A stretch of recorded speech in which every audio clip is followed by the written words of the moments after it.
जिसे दुनिया ने ठुकरा दिया, उसी ने दुनिया को झकझोर कर रख दिया। आज की कहानी है एक ऐसे लड़के की जिसे नाकाम समझा गया, डरावना कहा गया, लेकिन जब उसने उठने की ठानी तब इतिहास खुद उसके कदमों में झुक गया। एक गरीब अनाथ लड़का जो उत्तर प्रदेश के एक छोटे से गांव में रहता था। माँ बचपन में चल बसी, पिता शराबी और बेरोजगार। घर की हालत इतनी बुरी थी कि छत से बारिश टपकती थी। गांव वाले कहते ये लड़का मनहूस है, जहाँ जाता है वहाँ कुछ न कुछ बुरा हो जाता है। स्कूल में बच्चे उसे डराते, इसके पास कोई भूत है, मत खेलो इसके साथ। जहाँ अनिरुद्ध बैठता वहाँ बिजली चली जाती, कभी बिना वजह दरवाजा खुल जाता, कभी वो पैरों से बातें करता दिखता। गांव के पुजारी ने कहा इस पर कोई छाया है, इसे गांव से निकालना होगा वरना अनर्थ हो जाएगा। और फिर एक दिन अमावस्या की रात गांव वालों ने उसे घर से बाहर निकाल दिया। बनारस की गलियों में संघर्षता रहा। अनिरुद्ध अब बनारस आ गया। कभी मंदिर के बाहर सोता, कभी स्टेशन पर लोगों के जूते पॉलिश करता। एक चीज उसके अंदर जल रही थी, लेकिन एक चीज उसके अंदर जल रही थी, जानने की भूख।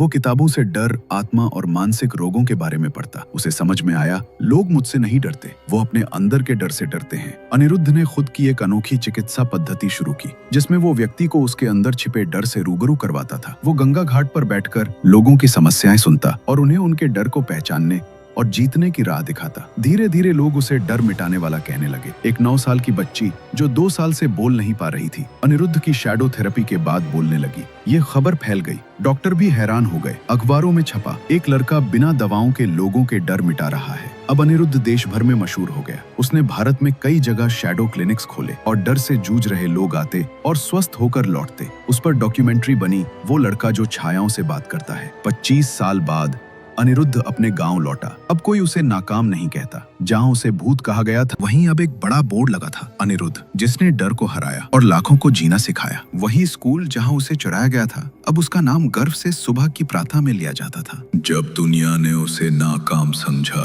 तब उसने अपने डर को अपनी ताकत बना लिया और वही डर उसकी सबसे बड़ी जीत बन गया। दोस्तों, इस कहानी से हमें एक बात समझ में आती है, हमारी सबसे बड़ी ताकत वहीं छिपी होती है जिससे हम सबसे ज्यादा डरते हैं। अगर आपको ये कहानी प्रेरणादायक लगी तो वीडियो को लाइक करें, शेयर करें और कमेंट्स में जरूर लिखें, मैं भी इतिहास रचूंगा।